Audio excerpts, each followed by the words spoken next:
મિત્રો, હું નરેશ મકવાણા.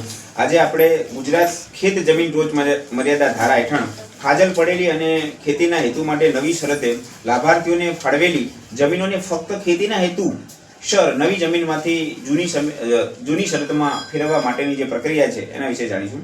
મહેસૂલ વિભાગના તારીખ 11/3/1996 ના ઠરાવની જોગવાઈ લાગુ પાડવાનું ઠરાવવામાં આવ્યું. આવી જમીનો જૂની શરતમાં ફેરવ્યા બાદ જો આવી જમીનો બિનખેતીના હેતુ માટે વાપરવાની પરવાનગી માગે ત્યારે જોગવાઈને આધીન નિયમ મુજબ પ્રીમિયમને પાત્ર રહેશે. સંબંધિત ગ્રામ્ય દફતરમાં માત્ર બિનખેતી માટે પ્રીમિયમને પાત્ર એવી સ્પષ્ટ નોંધ કરવાની રહેશે. બિનખેતીના હેતુ માટે વાપરવાની પરવાનગી આપતી વખતે સરકાર કક્ષાએથી મંજૂરી લેવાની રહેશે. મિત્રો, આ હતી માત્ર બિનખેતી માટે પ્રીમિયમને પાત્ર નોંધ.